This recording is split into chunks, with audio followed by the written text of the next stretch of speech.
마태복음 27장 51절부터 보시죠. 마태복음 27장 51절.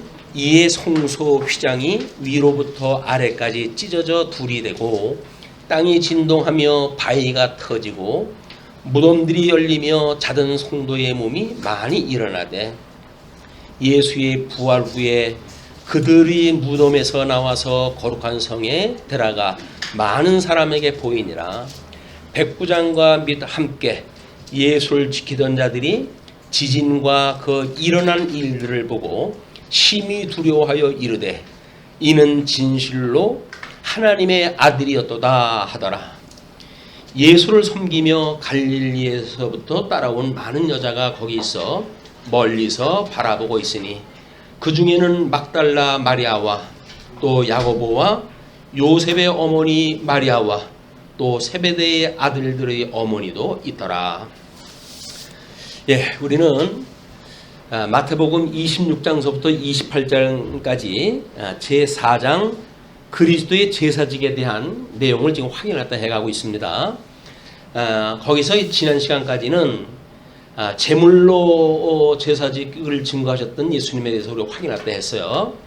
그래서 그 본문대로 사람이 먼저 강한 자를 결박하지 않고서야 어떻게 그 강한 자의 집에 들어가 그 세간을 강탈하겠느냐.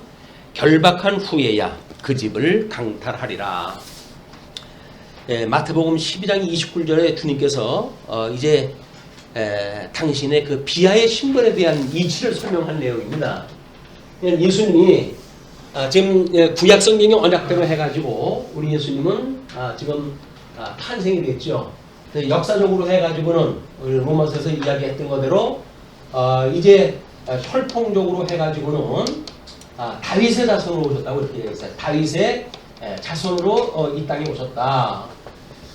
그리고 성결의 영으로는 예수 그리스도께서 부활하심으로 해야 돼. 성결의 영으로는 성결의 영으로는 부활하사 하나님의 아들로 인정되었다 이렇게 이야기합니다.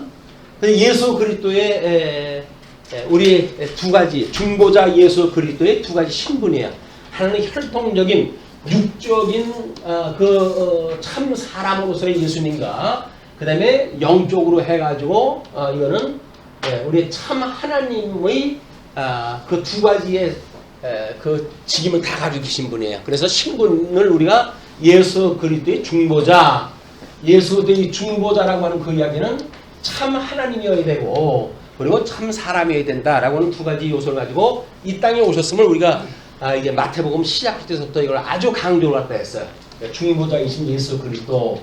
그런 뒤에 이제 참 선지직을 이루시는 예수 그리스도, 왕직을 이루시는 예수 그리스도를 설명을 했고, 지금 그 6장서부터는 제사직에 대한 증거인데, 그 마태복음에서 이야기하셨듯이 12장 29절에서 이야기했듯이 예수님이 하나님의 아들이신데 이 땅에 오셔가지고 하시는 일을 보게 되면 지금은 로마 제국이라고 하는 이 짐승권세입니다. 이 짐승권세 아래 이스라엘 백성들이 놓여 있음에도 불구하고 주님께서는 지금 우리 지난 시간에 확인한 것까지 돌아가시는데 아무런 저항이 없이 돌아가셔요. 가룟 유다는 이제는 우리 민족 중의 때를 우리가 이제 이루었으니까 예수님께서 사단 권세를 갖다 다 물리치시고 그리고 뭔가 다윗 왕국에 대한 회복 이걸 꿈꾸는데 예수님이 뭐 그런 일을 갖다 할 기미가 안 보이니까 그러면 대제사장한테 팔어? 라고 해도 은삼십에 파는 거 아니에요?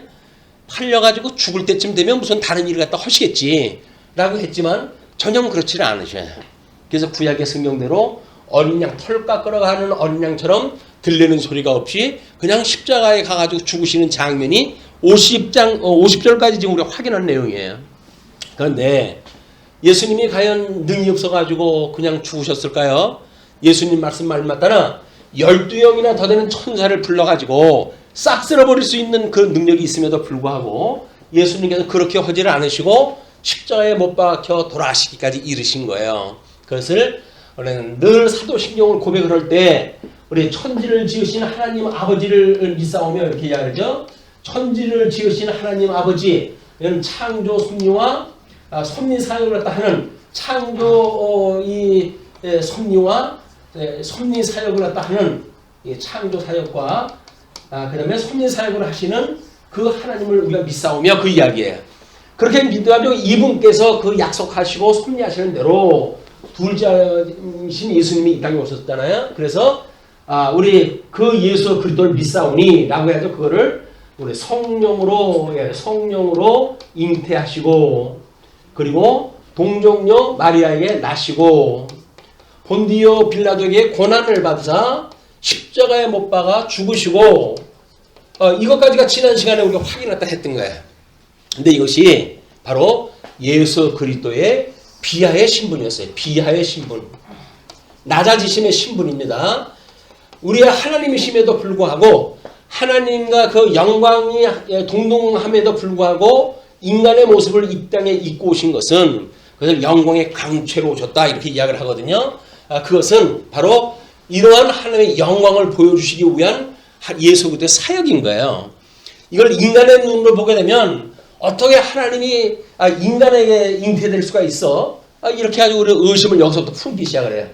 뭐 마리아에게 잉태되었다고? 말이 돼? 라고 이야기를 또 해요. 왜? 이미 아담 이후의 모든 인생들은 죄 가운데 있어가지고 신령한 세계를 볼 수 없는 어둠에 잠겨져 있기 때문에 그래요. 하나님을 알아볼 수가 없어요.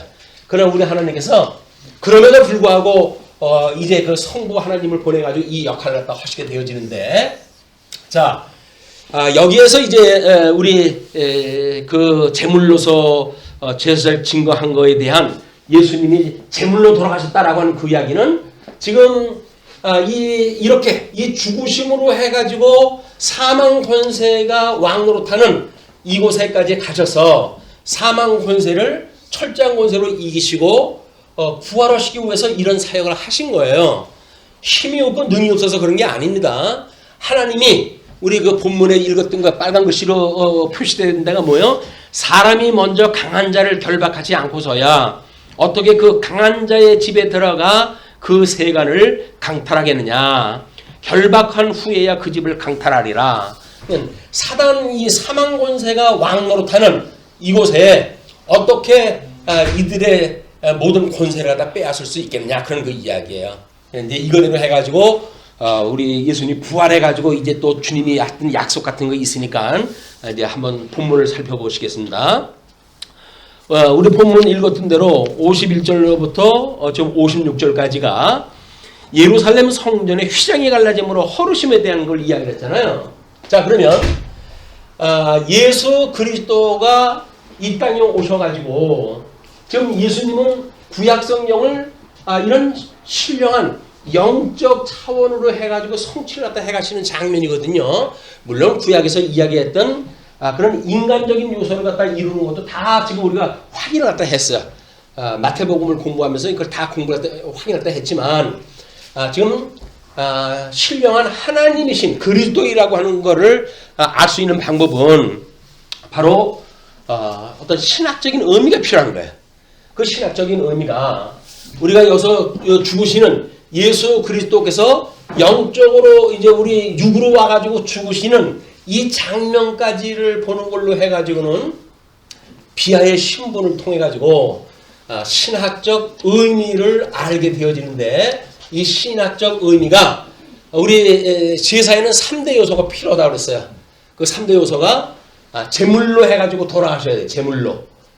그리고 제사에는 제단이라고 하는 것이 있어가지고 우리 제사의 3요소 제물, 제단, 그리고 제사장이라고 하는 이 세 가지 요소가 바로 제사의 3요소예요.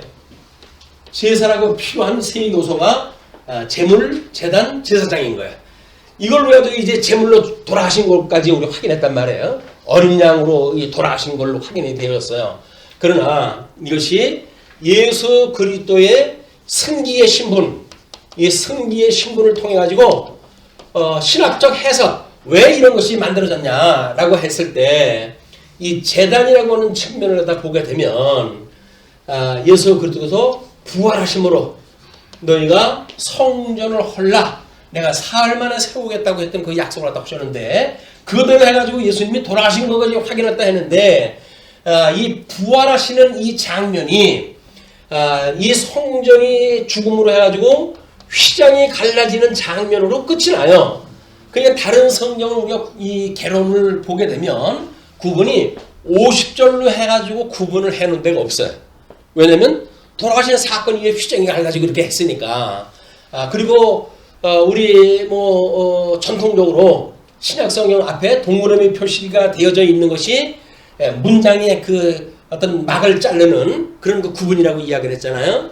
그런데 동그라미 표시가 중간에 이제 우리가 이 문서를 자르는 거예요, 이게. 왜냐면 우리 예수님의 이런 직임을 통해 가지고 이 직임을 통해 가지고 예수가 곧 그리스도임을 증거하시는 일이기 때문에 직임 위주로 성경이 이게 구성이 되어져 있는 거예요. 그러나 본문을 봤을 때 마태가 기록을 했다 할 적에는 예수님이 죽으시는 사건을 소개를 했다 하고 그리고 바로 휘장이 갈라지는 일을 그냥 바로 그 뒤에 설명이 되어진 거예요. 그냥 그거를 우리가 신학적으로 어떤 의미를 가져야 될 것인가 라고 하는 것이 제단이라고 하는 그것이 지금 예수의 부활의 장면을 소개해야 되는 내용인데 사흘 만에 다시 세우는 그런 성전, 참 성전이 지금 세워지는 걸 이야기를 해야 되는데 참 성전이 세워지기 전에는 거짓 성전이 무너져야 돼. 이 거짓 성전이 무너지는 장면이 지금 우리 개론으로 해가지고는 우리 허루심으로 증거 해가지고 51절서부터 66절까지를 허루심으로 증거를 한다고 그렇게 이야기했어요. 성전을 허루신 것. 물론 두째 번 화를 통해 가지고 이스라엘 성전이 무너지는 것은 주 70년이 가야 무너져요. 그러나 실질적으로 모든 기능이 무너지는 것은 예수님이 돌아가실 때 우리 대제사장만이 1년에 한 차례 들어갈 수 있는 지성소와 성소를 맡고 있는 이 휘장이 있는데 이 휘장이 위로부터 아래로 갈라져 버린 거야. 그래가지고 이 제사장만 들어갈 수 있는 것이 아니라 모든 성도들이 들어갈 수 있는 길을 주님께서 열어놓으신 거예요, 이게. 우리는 이제 성전, 참 지성소가 있는 하나님의 이름을 두신 곳, 이것이 하나님 나라예요.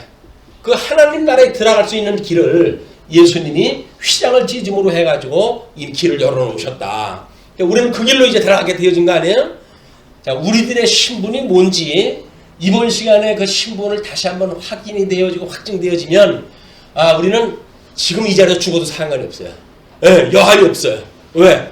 대단한 우리 신분의 변화가 이제 확인되어지기 때문에 그러는 겁니다. 자, 그런데 그렇게 아주 예수님이 이제 그렇게 그 위로부터 아래로 찢어졌을 때 징조가 보이게 되어집니다. 뭐냐면 땅이 진동하고 바위가 터져요. 이 땅과 모든 바위와 이런 이 자연이라고 하는 그런 그 이야기는 아담의 저주로 인해 가지고 모든 것들이 저주 아래 놓여져 있는 자연 상태예요. 그 자연 상태가 지금 변화를 보이기 시작을 했어요. 그 변화를 갖다 보이기 시작한 것이 지금 그 땅이 진동하고 바위가 터지고 하는 일들이 만들어진 거예요. 바위가 터진 일은 어디에서 우리가 생각이 납니까? 우리 민수기에서 모세가 물이 없음으로 인하여서 이제 사람들이 그 모세를 갖다 공격할 때 하나님 앞에 기도를 했다 하잖아요. 그러니까 네가 가지고 있는 지팡이로 저 바위를 쳐라. 그러면 거기서 생수가 나리라 이렇게 소유를 했다 했잖아요. 그 바위가 터져야 돼요.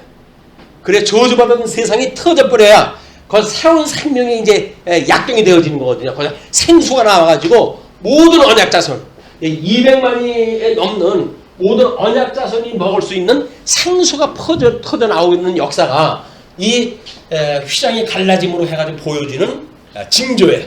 그것이 지금 이런 땅이 진동하고 바위가 터지는 일들이 벌어졌고 뿐만 아니라 무덤들이 열리며 자든 성도들의 몸이 많이 일어나되 이건 뭐예요? 예수님이 지금 이렇게 죽으심으로 해가지고 죽어가지고 사망 권세가 붙들고 있던 그런 무덤에 놓여져 있던 하나님의 백성들을 이제는 감당할 수가 없어 놔버리게 되어진 거예요. 그것이 지금 재생이라고 했어요.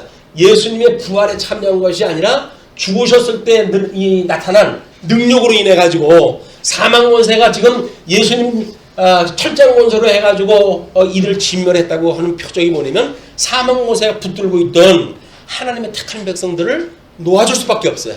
그것이 이제 재생이라고 하는 장면, 부활하고는 다릅니다. 여기서는 재생이에요. 다시 살아나는 거예요. 이 사람들은 이제 수명을 다하면 다시 죽어야 돼요.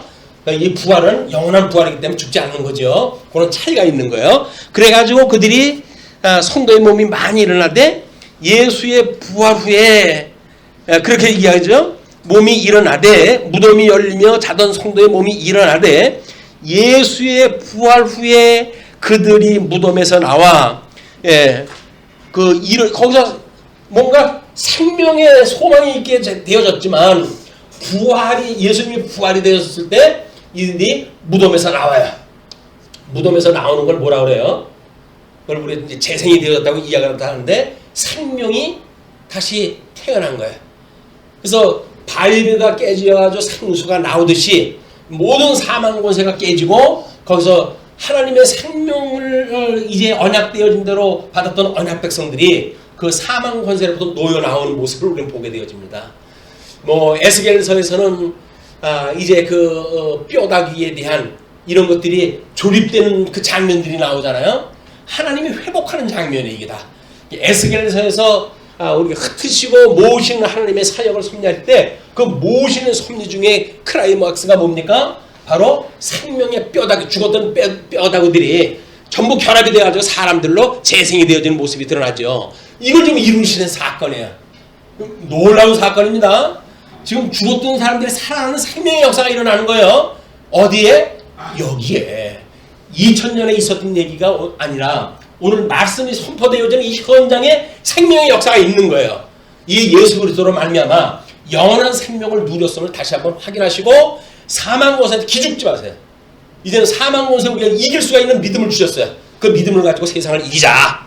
자, 그러면 그렇게 해가지고 이제 그들이 부활 후에 무덤에 나와가지고 거룩한 성 거기 들어가서 많은 사람의 보이니라. 이거는 요한계시록에 가게 되면 새 예루살렘에 들어가는 사람들이 어떤 사람들이에요? 남은 자, 이 사단의 권세로부터 남은 자들이 새 예루살렘에 들어가가지고 예수 그리스도와 새신랑과 함께 결혼을 갖다 하고 하나님 나라를 누리고 사는 것들을 이미 여기서 초림의 역사, 예수님의 죽으심의 역사로 다 이미 기초로 다 깔아놓으신 거예요. 이걸 우리가 믿음으로 이 살아가게 되면 영원한 세계에 새하늘과 새 땅을 우리 누리고 살게 되어질 우리의 영원한 하나님 나라입니다. 자, 그러면서 백부장과 및 함께 예수를 지키던 자들이 지진과 그 일어난 일들을 보고 심히 두려워하여 이르되 이는 진실로 하나님의 아들이었도다 하더라. 이걸 무시할 수가 없어요. 하나님의 아들이 너무나 분명한 거예요. 자, 그런데 예수를 섬기며 갈릴리에서부터 따라온 많은 여자가 거기서 멀리서 바라보고 있으니 예수님이 돌아가시는 그 장면에 대한 그거를 지금 많은 사람들이 보고 있는 장면이에요. 되어 있으니 그 중에는 막달라 마리아와 또 야고보와 요셉의 어머니 마리아와 또 세베대의 아들들의 어머니도 있더라. 그래서 어머니가 있어요. 어머니가. 자, 우리는 예수 그리스도가 구약 성경에서 이야기했던 구약의 이스라엘이라고 하는 이 하나님의 딸이 낳은 아들이 예수 그리스도예요. 여기 셋째 화, 요한계시록 셋째 화에 소개되어지는 우리 예수님의 출생 장면을 지금 소개하는 겁니다. 그러니까 예수 그리스도는 이미 이스라엘 구약성이 언약되어진 대로 태어난 거예요. 그래서 성부 하나님으로부터 성자 하나님이 우리 성자 하나님이 우리가 나오게 되어지는 사건, 그리고 성부 하나님으로부터 성령 하나님으로 인하여 성령 하나님이 방출되어진 이걸로 삼위일체 하나님에 대한 우리가 섭리를 알게 되고, 그리고 사도신경으로 고백을 했다 하듯이 끊임없이 천지를 지시는 하나님과 성자 하나님과 성령 하나님을 내가 믿사오니 라고는 신앙 고백으로 하면 세상을 살아가는 거예요.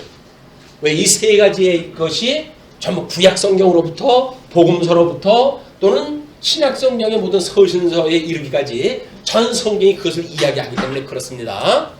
자, 그러면 57절부터 61절까지 무덤에 묻힘으로 입으신 육신의 성전을 헐으신 사건이 소개되어진 거예요.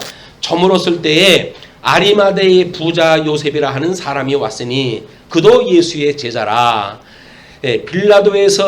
빌라도에게 가서 예수의 시체를 달라 하니 이에 빌라도가 내주라 명령하거늘 요셉이 시체를 가져다가 깨끗한 세마포로 싸서 바위 속에 판 자기 새 무덤에 넣어두고 큰 돌을 굴려 무덤문에 놓고 가니 큰 돌을 굴려가지고 무덤문에다가 놓고 갔다는 이야기는 이미 그 문을 봉쇄했다는 그런 그 이야기예요.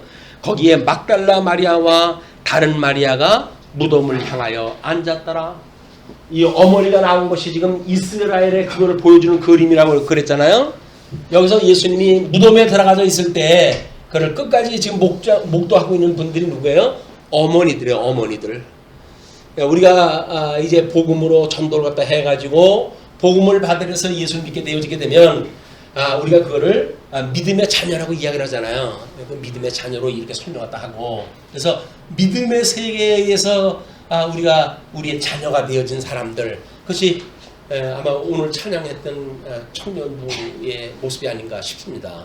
우리가 이런 하나님의 언약을 따라가지고 이렇게 우리가 이 복음에 발을 디디게 되어졌고, 그리고 믿고 살아가는 신앙생활도 하다가 자녀를 우리가 낳고 양육하고 기르면서 그 복음을 증거해가지고 주님의 몸된 교회 생활도 하게 되어지는 이 놀라운 장면이야말로 생명의 연속이에요. 생명의 연속. 우리 영생을 얻었다고 하는 표징적인 사건들이 다 내 대에 끝나는 것이 아니라 대를 거쳐가지고 우리 믿음이 있는 것.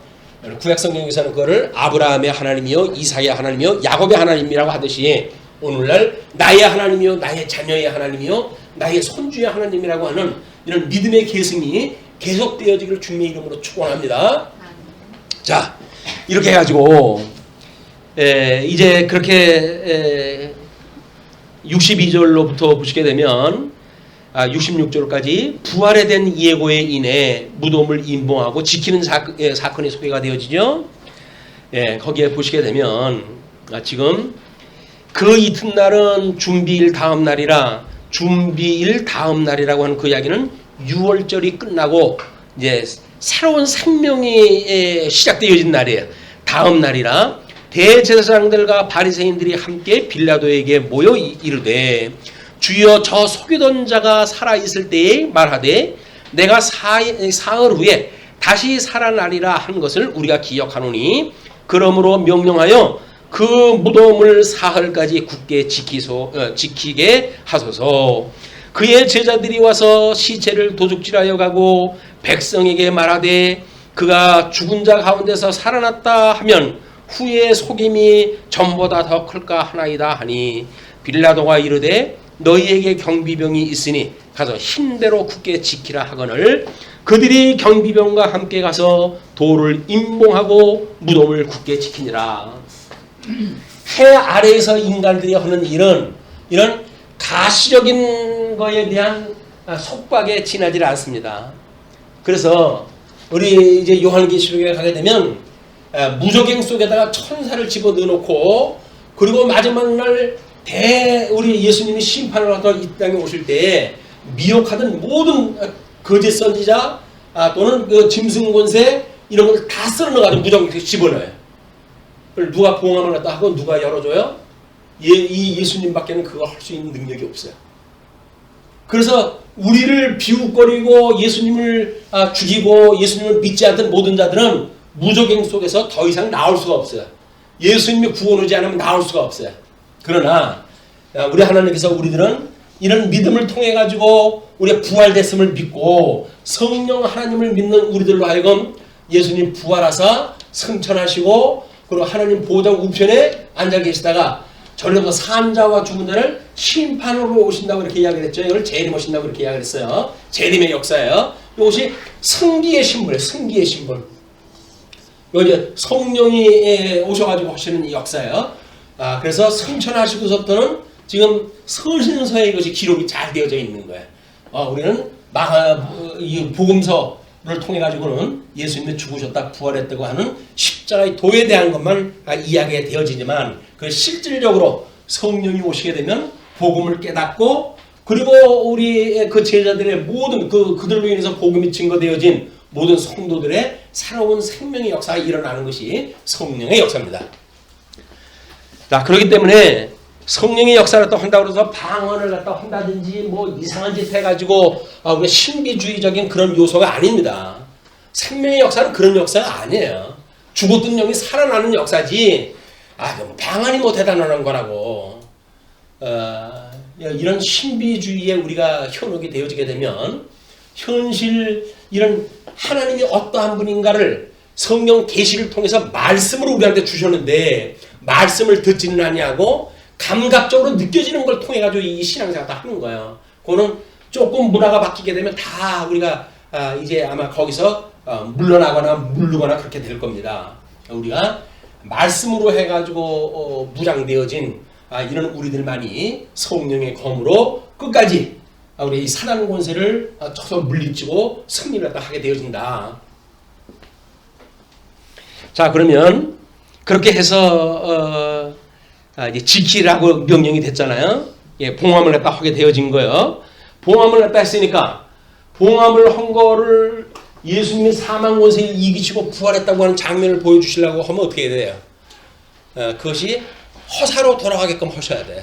인간들이 했던 모든 그런 열심으로 막아놨던 일들, 그거를 예수님께서 전부 무의로 돌려나가는 일을 하신다. 그게 예수님의 능력의 모습이에요. 그것이 28장 1절로부터 15절까지 세우심으로 증거하는 장면의 소개가 되어지는데 28장 1절로 10절 안식 후 첫날 부활하여 갈릴리에서 회집을 예언했다 합니다. 예수님이 지금 이제 초실절이라고 그 우리 주보 뒤에다가 써놨는데 우리 6월절 뒤에 구약 성경에서는 6월절 뒤에 일어나는 일이 6월절 절기 뒤에 바르고 초실절이 있어요. 초실절. 뭐냐면 제일 처음에 맺는 열매 6월절 다음에 맺는 열매라고 해서 예수님을 갖다 이해를 하는 겁니다. 예수님이 첫째 열매가 되어지는 거야. 첫째 열매가 되어지는 걸. 자, 그래서 지금 안식이 다 지난 후 안식 후 첫날이 되려는 새벽에 어떤 그 연상이 되십니까? 그 어둠의 세대를 뚫고 이 어둠의 모든 시대를 끝을 맺히고 드디어 빛 대신 예수 그리스도의 빛의 역사가 일어나는 그것이 보이십니까? 우리 이 어둠의 문화 속에 우리가 쩔어 사는 것이 아니라 그래서 하나님의 말씀으로 도래하는 이런 빛의 역사를 우리가 체험을 할 하십니까? 어둠을 밝히는 빛이 우리들의 등불이 되어져 가지고 우리 앞길을 보고 그걸로 영적 예배를 드리면서 신앙생활도 하십니까? 그것이 구원받은 사람들의 일인 거예요. 믿음으로 산다는 것이 바로 빛 대신 예수 그리스도를 우리가 깨닫는 거예요. 이 뜻이 무엇인가를 깨닫고 영적 예배의 삶을 사는 것, 이것이 성도들의 신앙생활이다. 자, 그러면 예수님이 어떻게 이제 길을 갖다 만들어 나셨는지 이야기해요. 자, 그들이 이제 다른 그 안식일이 다 지나고 안식 후 이제 그게 갔는데 큰 지진이 나며 지진이 또 나요. 그 지진은 무슨 지진이에요? 이제는 앞서 예수님이 돌아가셨을 때 일어났던 그냥 그걸 깨치는 지진 정도에 끝나지는 않고 바로 빛과 어둠이 관통하게 되어지는 그래서 천상계와 천하계가 하나로 어우러지게 되어지는 그런 저주로부터 구원하는 역사가 이제 벌어지게 되어집니다. 그래서 천사가 하늘로부터 내려와 돌을 굴려내고 그 위에 앉았는데 인간이 막아나가서 봉함했던 돌 아무 필요 없어요. 천사가 오게 되면 잠깐 그냥 쉽게 그걸 굴려버리고 말아요. 이것이 하나님이 해가시는 역사예요. 세상에서 우리가 아무리 여기서 근심 걱정하고 해가지고 염려를 갖다 하고 뭔가 새로운 길을 좀 도모하려고 그러고 하는데도 앞길이 막혀가지고 안 보여요. 깜깜절벽으로 느껴져요. 그랬을 때 우리의 방법을 아무리 연구를 갖다 해도 소용이 없어요. 그때 어떻게 해야 돼요? 하나님 앞에 기도를 갖다 해가지고 이 빛으로 하여금 조명을 받아야 돼. 하나님의 뜻이 무엇인가를 우리가 조명을 받아야 돼. 그게 말씀으로 살아가는 성도들의 삶인 거예요. 우리 매일같이 일용할 양식을 주옵소서. 일용할 양식이 필요한 거예요. 성도들한테는. 그 일용할 양식을 우리가 먹게 되어지게 되면 빛이 되어져 가지고 천사들이 내려와가지고 이 막힌 돌을 굴려내십니다. 그래서 예수님이 부활하신 것처럼 우리들의 새 생명의 길, 우리가 가야 될, 마땅히 나아가야 될 길, 그 길을 우리 하나님께서 알려주실 거예요. 자, 그러면서 그 천사들의 모습을 형상이 번개같고 그 옷은 눈같이 희건을 지키던 자들이 그를 무서워하여 떨며 죽은 자들과 같이 되었더라. 네, 죽은 자들과 함께 되었다고 그래요. 우리가 가끔가다 너무 깜짝 놀라는 일이 있으면 뭐라 그래요? 요즘은 뭐 이 짤이라든지 그런 그림에서 그 위에다가 얼음을 그려놓음으로 해가지고 완전 얼어붙은 상태를 이렇게 모양으로 보여주잖아요. 그걸 얼음 뭐 이렇게 해가지고 우리가 아주 긴장이 극에 달아져 있는 상태, 절망되어진 상태, 그런 그걸 그림으로 이제 요즘 젊은이들은 표현이 되어지는데, 맞아요. 우리가 이 세상에 살아서 절망이 이르렀을 때 우리는 마치 온몸이 얼어붙은 것처럼 숨도 마음대로 쉴 수가 없어. 힘들어요. 예. 아무 생각도 안 나요. 그렇게 했을 때 우리 하나님 앞에 기도를 갖다가 필요한 거예요. 기도를. 그렇게 그 얼음을 뚫고 우리 뜨거운 성령의 불이 우리 얼음을 녹이고 우리 죽어졌던 우리의 삶에 대한 생명이 약동하게 되어지는 온기를 불러일으키고 새 생명을 공급하고, 그러니까 살아있는 생명체로서의 활력을 갖다 불어넣어 주시는 거예요. 그것이 말씀의 운동력이에요. 말씀의 운동력. 말씀의 운동력이 있어가지고 우리로 하여금 우리의 모든 세포, 죽었던 세포 같은, 얼어붙었던 세포와 같은 이런 것부터 새 역사의 성령의 열매를 맺게 하시는 생명의 역사가 일어나게 되어진다. 자, 그래서 이제 그 천사가 여자들에게 말하여 이르되 너희는 무서워하지 말라. 십자가에 못 박히신 예수가 너희가 찾는 줄을 내가 아노라. 뭐 처음에는 뭐 지키던 자들이 여자들도 마찬가지고 뭐 거기에 군인들도 마찬가지였었겠지만 여자들한테는 천사가 위로의 말을 다 해주는 겁니다. 십자가에 못 박히신 예수를 너희가 찾는 줄을 내가 아노라. 그가 여기 계시지 않고 그가 말씀하시던 대로 살아나셨느니라. 와서 그가 누우셨던 곳을 보라. 자, 누운 곳을 갖다 보라고 이야기하다 하니까 또 빨리 가서 그의 제자들에게 이르되 그가 죽은 자 가운데서 살아나셨고 너희보다 먼저 갈릴리로 가시나니 거기서 너희가 배우리라 하라. 보라, 내가 너희에게 일렀느니라 하거늘. 천사가 지금 이야기하다 한 거예요. 여자들한테. 그냥 천사가 내가 너희한테 일렀어, 말했어. 그 이야기는 이제 너희들이 그거에 대한 들은 말을 갖다 전해야 될 의무가 있는 거야 라고 하는 걸 이야기를 하는 거죠. 그렇게 이야기하다 하고는 이제 그 여자들이 무서움과 큰 기쁨으로 빨리 무덤을 떠나 제자들에게 알리려고 다름질할세. 우리는 기쁜 소식이 있게 되면 다름질을 칠 수밖에 없어. 기쁜 소식을. 마라톤이라고 하는 것도 그런 유래가 거기서 나온 거 아니에요? 승종고를 갖다 올리기 위해 가지고 이걸 알기 위해 가지고 42.145예요, 뭐야 그 키로를 갖다가 다른박질 치잖아요. 그래가지고 그 낭보를 갖다 전하고 그 사람은 거기서 죽었다고 하는 그런 이야기가 있는데, 기쁜 소식은 그래야 되는 거예요. 예, 그 기쁜 소식에 복음의 신발을 신고 전하는 성도들의 삶의 모습이기도 합니다. 예수께서 그들을 만나 이르시되 평안하냐 하시거늘 여자들이 나와 그 발을 붙잡고 경배하니. 이 발을 붙잡는다는 이야기는 뭐야? 그것이 예수님을 따르겠습니다라고는 경외심을 보여주는 일이에요. 뭐 예수님이 살아있을 적에 그 발에다가 또는 머리에다 기름을 부었던 이런 그런 그 모습처럼 예수님의 발에다 대고 그걸 붙들고 예수님 살아나신 예수님을 맞이하는 그 장면이야말로 당신이 우리의 등불입니다. 우리의 생명입니다. 당신을 따라서 내가 가겠습니다라고 하는 이야기, 고백, 신앙 고백이에요. 그런 신앙 고백을 그 여자들이 했을 때, 그 여자들이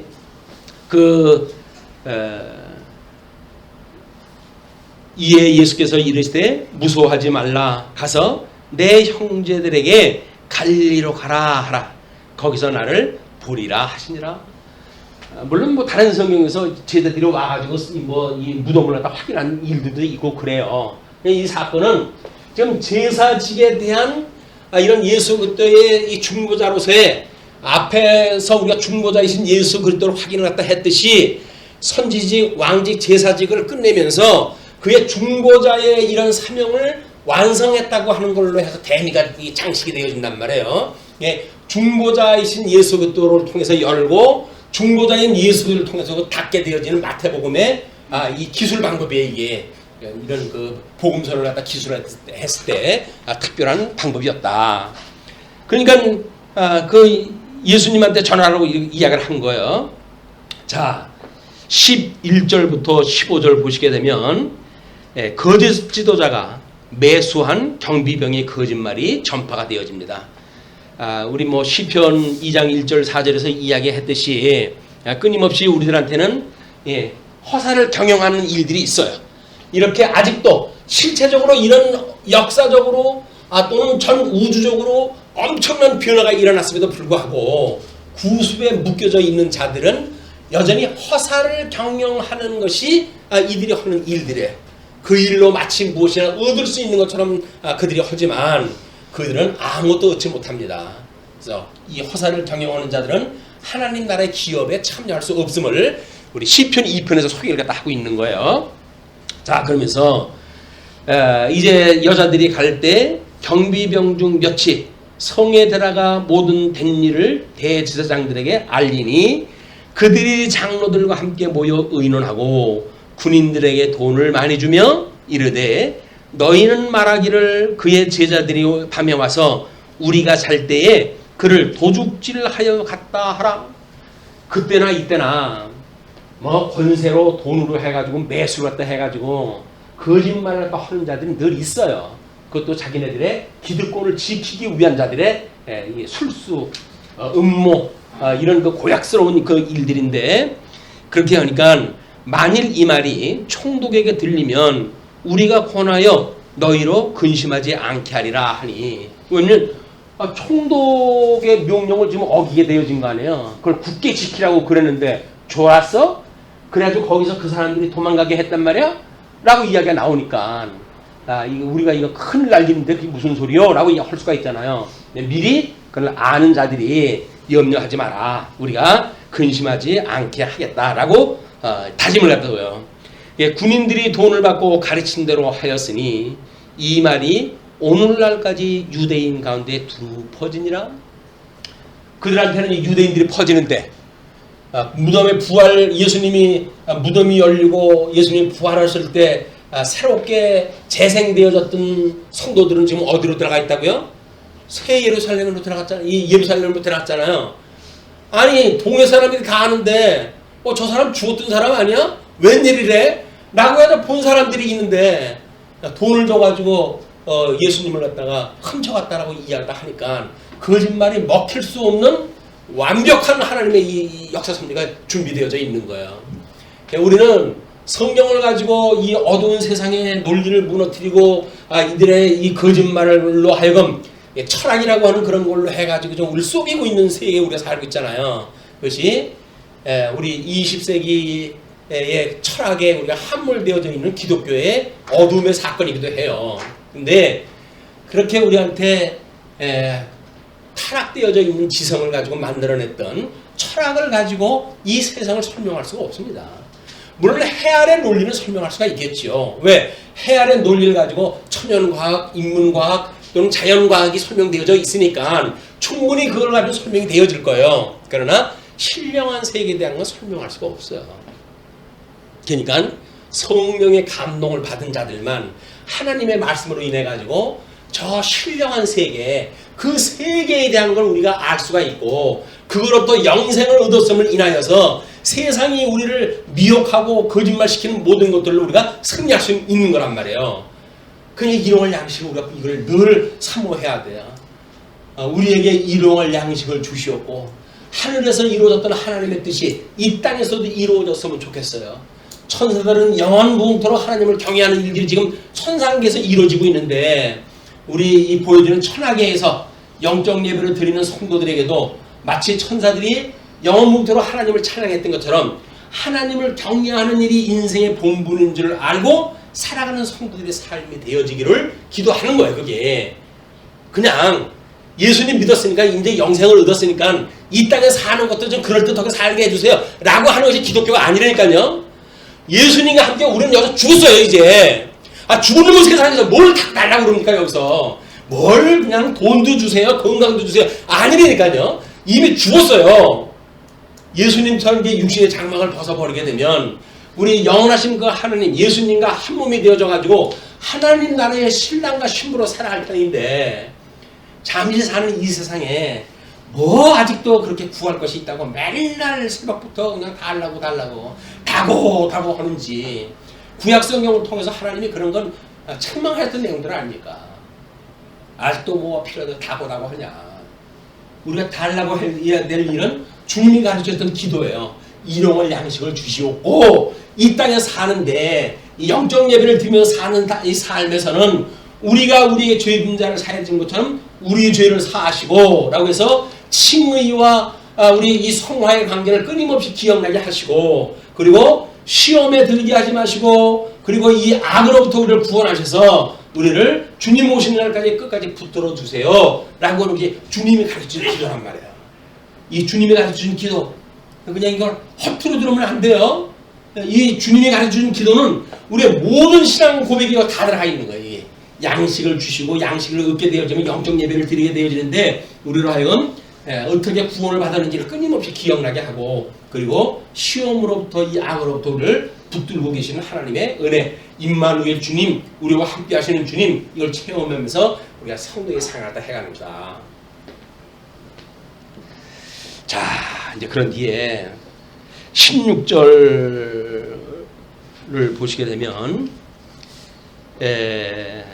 우리 예수님께서 우리 주보의 그 가로 없는 2번의 아래에 요한복음 12장 31절 말씀을 소개해 드렸어요. 이제 이 세상에 대한 심판이 이르렀으니 이 세상의 임금이 쫓겨나리라. 내가 땅에서 들리면 모든 사람을 내게로 이끌겠노라. 예수님이 요한복음에 기록되어진 것은 마태복음 4장 19절에서 이미 약속이 되어져 있는 거예요. 우리 고기를 낚던 베드로에게 나를 따라오라 내가 너희를 사람이 낚는 어부가 되게 하리라 약속이 되어져 있던 상황이에요. 이제는 우리가 여기서 인생이 그냥 인생이 아니라 우리는 새로운 피조물로서의 성도로의 삶이 우리의 나머지 인생을 살아가는 마땅한 도리인 거예요. 예수님 믿고 살아간다는 이야기는 여전히 그 하나님 예수 그리스도께서 가신 그 길이 너무나 아름답고 우리한테 소망이 되어져서 그 길을 바라보고 살아가는 길이다. 물론 뭐 우리 28 청춘 우리 청년들한테 막 이렇게 이야기를 하게 되면 살아갈 길이 아직도 많이 남았는데 우리 보고 어떻게 이런 실명한 세계만 보고 살아가라고 그럽니까? 라고 항의를 갖다 하는지 몰라요. 이 청문의 뜻을 우리가 푸는 것이 있는데 그 뜻을 갖다 이 땅에서 펼쳐야 될 것이 아닙니까? 라고 생각하는지도 모르겠어요. 그 뜻을 펼쳐가지고 모르게요. 모든 제국들이 그 영화를 펼치려고 하다가 다 쓰러져 가는데 그걸 뻔히 그 역사를 다 보고 깨달은 자들이 다시 우리가 여기서 새로운 뭔가 우리의 역사를 갖다 한번 구가를 해보고 싶다고요? 그런 걸 그림을 그려보고 싶다고요? 그런 그 일가를 한번 일으키고 싶다고요? 허사해서 깨어나시기 바랍니다. 저는 지금까지의 모든 인류가 다 체험을 했던 거예요. 그런데 그걸 이루어놓은 사람은 아무도 없어요. 그에 의해서 다 멸망됐어요. 제국도 인간도 사회도 모든 문화도 남아있는 게 없어요. 다 무너져 버렸어요. 그럼 남아져 있다는 건 뭐예요 이제? 예수님 부활해가지고 새로운 피조물들이 살아가면서 만들어내는 주님의 몸된 교회의 역사 이것만이 이 신명한 하나님 나라의 모습이고 우리가 마땅히 예수님과 함께 죽고 예수님과 함께 살아가는 성도들이 살아가야 될 인생 길이 여기 있는 거예요. 속지 마십시오. 사단 세계에 속지 마십시오. 그들의 철학에 속지 마십시오.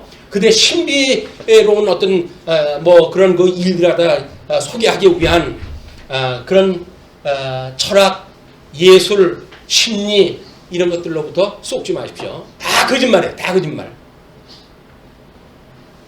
그리고 그들이 말하고 있는 인간의 윤리, 인간이 인간 중심을, 인간을 위하여 인간 중심대로 살아가야 된다고 했던 그들의 지금 21세기의 모토가 뭡니까? 하나님을 내쫓고 인간을 갖다 오직 인간 위주로 살아가는 것이 저주받은 인생들의 지금 모습 아니에요. 그 길로 가자고 그러는데 거기에 우리 말려 들어가면 안 되죠. 그들은 늘 합당치 못한 일을 갖다 하게 하는 자들이에요. 영원한 심판을 받는 것에 합당한 줄 알면서도 불구하고 다른 자들에게 그렇게 하는 것이 선하다고 가르치는 자들이에요. 전부 그 도덕주의자들, 거짓말쟁이들이에요. 그들의 우리 쏘면 안 돼요. 우리는 진정한 하나님의 말씀에 우리가 이런 양식을 삼고 오늘 우리가 사는 우리의 힘의 근원을 여기서 찾기를 갖다 바랍니다. 새로운 생명의 역사 그걸로 인해 가지고 이제 여러분들의 생활을 우리 이 세상을 변화시켜야 될 주역이에요. 뭐 브랜드라고 이야기했는데 브랜드만 그럼 모르나? 에? 그래도 이걸 해야 되는 주역으로서 이 일을 감당하다 해야지. 이것을 우리 아마 새의 힘을 얻게 되어지는 청년 시대에 하나님께서 세대들에게 이걸 주시는 것이 아닐까 이런 거 생각이 듭니다. 뭐 어차피 잘 됐잖아요.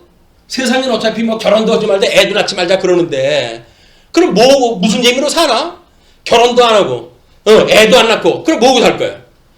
이 일을 갖다 해야지, 이 일을. 이 일이 얼마나 전념할 수 있는 일이에요. 결혼을 갖다 하게 되면 그냥 어떻게 보면 비율을 맞출까? 뭐 이런 걸로 해가지고 고민할 일이 많잖아요. 혼자 살아. 그러면 뭐 이제는 걸릴 것도 없잖아. 결혼을 하면 더 좋고, 동력자로 해서 이로 힘을 합치니까.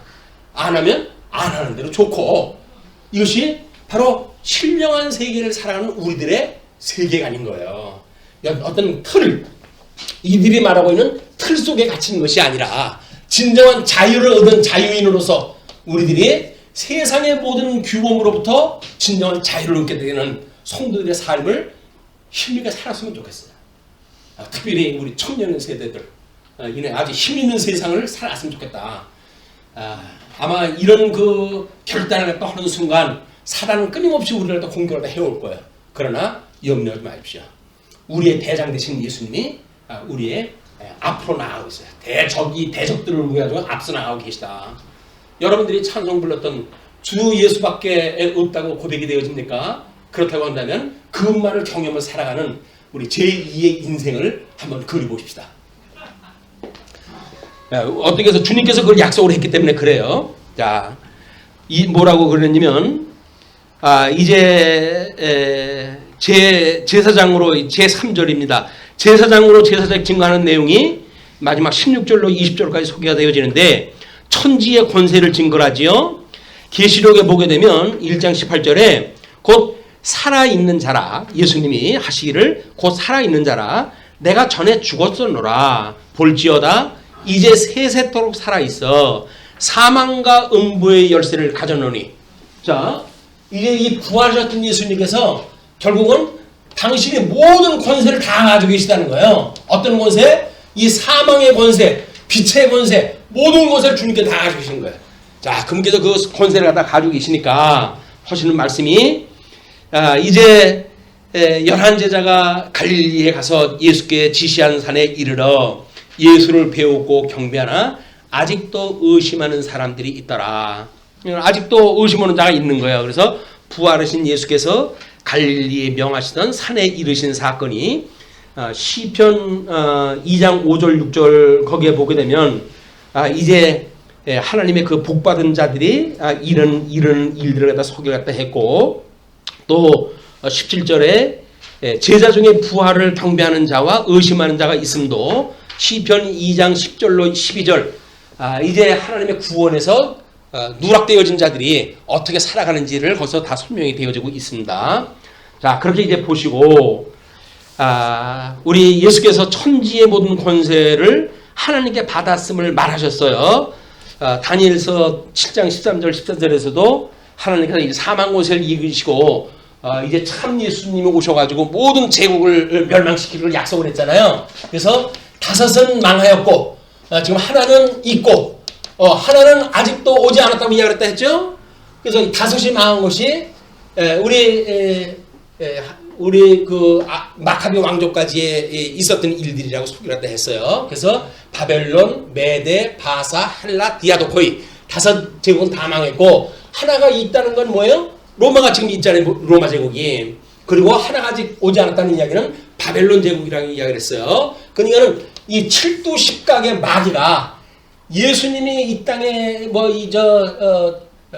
출생하기 전서부터 이미 저 구약성경에 언약되어서 또 출동된 것들이 7두 10각의 세력이에요. 이게 사단이요, 마귀요, 이런 그 옛뱀에 대한 이야기들이다. 그래서 666에 이런 표를 갖다가 받은 자들은 멸망에 이르지만 예수 그리스도로 말미암아 우리는 예수님의 인을 받은 자 뭐라고 이미 쳐져 있다고요?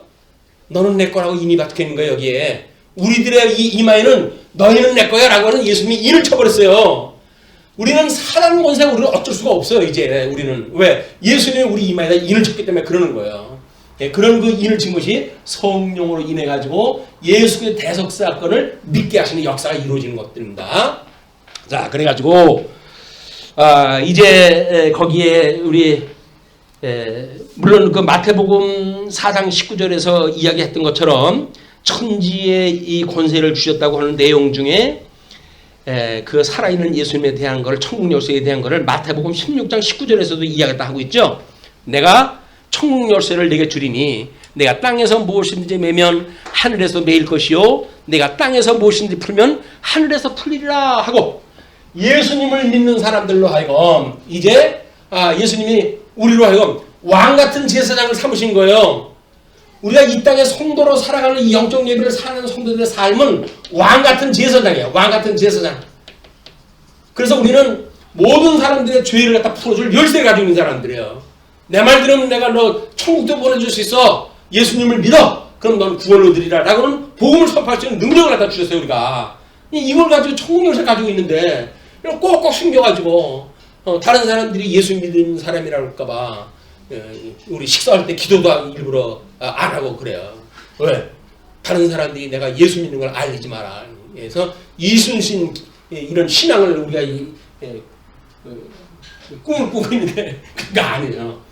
나한테는 천국 열쇠가 있다. 주님께서 주셨던 천국 열쇠가 있다. 주 예수를 믿으라. 그러면 너와 내 집에 구원을 얻으리라고는 복음을 선포하는 능력을 주신 거예요. 물론 목사는 가르치는 일로 우리 치양회는 이런 섬기는 일로 또는 집사회는 봉사하는 일로 해가지고 증거 사역을 다 하죠. 그러나 개인적인 삶에 있어서 이런 걸 놓치면 힘이 없어요. 늘 우리가 나의 정체성이 뭐야? 나는 천국 열쇠를 가지고 있는 주의 사자야 라고 하는 우리들의 이 신분에 대한 확증이 필요한 거야. 확신이 필요한 거야. 그걸 가지고 어두운 세상을 싸워서 이겨나가자. 우리가 싸운다고 하면 내가 싸우는 거 아니에요. 예수님께서 뭐라고 말씀하시는지 봅시다. 자, 이제 새 계명을 교훈을 갖다 하시는 내용이 19절부터 20절까지 소개가 되어지죠. 19절 모든 족속으로 제사를 잡고 세례를 주라고 명하시는데 자, 19절입니다. 그러므로 너희는 가서 모든 민족을 제자로 삼아 아버지와 아들과 성령의 이름으로 세례를 베풀고 자 주관자가 누구인지 잘 보셔야 돼요. 20절에서 새 계명의 교훈과 끝날까지 함께 하심을 약속하시는 장면이 소개가 되어지는데 내가 너희에게 분부한 모든 것을 가르쳐 지키게 하라. 지키게 하라라고 그러니까 우리가 지켜야 될 것 같죠? 볼지어다 내가 세상 끝날까지 너희와 함께 있으리라 하시니라. 우자하셨던 우리 하나님께서 우리 하나님의 이런 그 선기 신분을 하기 위해 가지고 우자하신 하나님께서 성령을 보내주셔가지고 우리로 하여금 성령의 사역을 믿게 하시는 거예요. 그것이 공교회와 그죠? 공교회와 성도의 교제와 우리 죄를 사해 주시는 것과 또 몸에 다시 살아나는 것과 그리고 영생을 믿습니다 라고 하는 이걸 신앙 고백을 할 때마다 우리 고백을 다 하는 거예요. 이게 우리 공교회에 대한 이야기예요. 교회라고 하는 것이 그냥 허구 많은 그런 그 교회 중에 내가 그냥 이 교회를 내가 타겠어 라고 생각하는지 모르겠지만 전혀 그렇지 않습니다. 이거는 성령의 역사로 인해 가지고 우리가 발을 디디게 된 거예요. 그렇지만 그 교회가 유일한 교회가 아닙니다. 세계 모든 교회, 예수 그리스도 증거되어진 모든 교회가 하나의 교회예요. 그렇다고 한다면 우리가 이 공교회적인 감정을 가지고 사람들을 볼 수가 있어야 돼요. 큰 교회, 작은 교회 뭐 이렇게 가지고 나눠갖고 그러놓고 큰 교회 가게 되면 어깨에 힘을 주고 왜 신분 상승이나 된 것처럼 박사학위 몇이나 가지고 있는 목사가 가르치는 데는 자기가 신분이 상승된 것처럼 해가지고 폼 잡고 이렇게 하는 것이 아니라 성령의 감동을 받은 목사에 의해가지고 말씀이 선포되어지는 교회, 성도들의 아름다운 교회가 있게 되어지는 교회, 이 교제야말로 주님께서 인도해 가시는 교회다. 여기는 건물이 있는 교회가 아니에요. 여기처럼 규모가 만들어진 그런 교회가 아니에요. 신령한 교회가 무엇인지 우리가 알아야 될 이유가 있는 겁니다. 그래서 예수님을 믿고 살아가는 성도들의 삶이 얼마나 행복하고 얼마나 우리가 이 활력 있고 그리고 우리가 이런 생동감을 가지고 신앙생활을 할 수 있는지에 대한 것을 하나님께서 성령을 보내셔서 우리한테 허기하시겠다는 거예요. 교회생활 하나님께 허기하시겠다는 거예요. 교제 주님께서 허기하시겠다는 거예요. 우리의 사죄 이거 주님께서 하게 하시겠다는 거예요.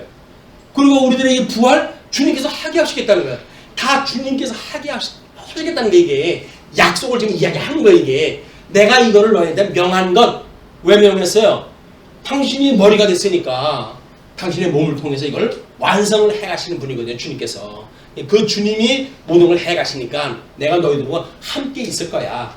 너희들한테 이런 고아처럼 너한테 외롭게 혼자 두진 않아. 내가 너희들과 함께 있을 거야 라고 하면서 성령을 보내주셨잖아요. 그냥 성령을 통해서 하나님을 말씀을 상고할 때마다 생명이신 예수님을 우리가 만나고 그분으로 말미암아 우리가 새 생명을 얻었음을 깨닫고 그분으로 인하여서 사망 권세의 공격으로부터 우리가 위로를 받고 그리고 우리 하나님 나라의 영원한 하나님 나라의 소망을 두고 살아가게 되어지는 성도들의 신앙생활이 되었으면 좋겠다. 이것이 하나님께서 우리에게 유일하게 주셨던 하나님의 뜻이에요. 이것이 우리 항상 기뻐하고 범사에 감사하고 그리고 쉬지 말고 기도하라고 하는 그것이 이걸로 통해 가지고 얻어지는 것들이거든요. 그러니까는 우리 하나님께서 우리한테 유일하게 주셨던 것이 하나님의 뜻이 무엇인가 분별하며 살아가는 일이다. 그래서 흩어져 있는 한 동안도 우리가 하나님의 은혜 가운데 살아갔으면 좋겠어요. 그 세 계명에 대한 걸 베드로전서 2장 9절에서는 사도 베드로가 이렇게 이야기를 합니다. 그러나 너희는 택하신 족속이요 왕 같은 제사장들이요 거룩한 나라요 그의 소유가 된 백성이니 이는 너희를 어두운 데서 불러내어 그의 기이한 빛에 들어가게 하신 이의 아름다운 덕을 선포하게 하려 하심이라. 우리가 그건 이미 이 마가복음 5장 14절로부터 16절까지 우리 미리 주님께서 이야기하셨던 거죠. 너희는 세상의 빛이라. 산 위에 있는 동네가 숨겨지지 못할 것이요 사람이 등불을 켜서 말 아래 두지 아니하고 등령 위에 두나니 이러므로 집안 모든 사람에게 비치느니라. 이같이 너희 빛이 사람 앞에 비치게 하여 그들로 너희 착한 행실을 보고 하늘에 계신 너희 아버지께 영광을 돌리게 하라. 주님께서 이미 마태복음 산상수훈 때 알려주셨던 이야기예요. 그거를 통틀어 가지고 사도 바울은 이렇게 고백을 합니다. 디모데전서 3장 16절 크도다 경건의 비밀이요 그렇지 않다 하는 이가 없도다. 그는 육신으로 나타난 바 되시고 영으로 의롭다 하심을 받으시고 천사들에게 보이시고 만국에서 전파되시고 세상에서 믿음 받으시고 영광 가운데서 올려지셨느니라. 예수님이 오셔가지고 했던 사역을 하나로 정리했다 했던 것이 사도 바울의 이야기예요. 이 영광을 보여주기 위해서 주님께서 이 사역을 마치시고 오늘 드디어 성천하셨고 그리고 성령을 보내주셔가지고 우리한테 장차 일어날 약속을 갖다 해주신 거예요. 자, 우리 주님이 구약의 언약대로 오셔서 모든 거 다 성취하셨어요. 그리고 올라가시면서 우리한테 새 언약을 하셨어요. 이 언약은 주님의 그런 허신 일로 봐가지고 이루어진다 안 이루어진다? 이루어질 것을 굳게 믿습니다. 예. 왜? 우리 지상에서 하셨던 일이기 때문에 천상에서 하실 일도 주님께서 성취하실 걸로 믿고 우리가 그걸 믿음으로 살아가는 겁니다. 그 믿음의 역사가 세상이 감당할 수 없는 믿음의 길로 우리 온 성도님들을 인도하실 걸로 믿습니다. 네, 기도하시죠.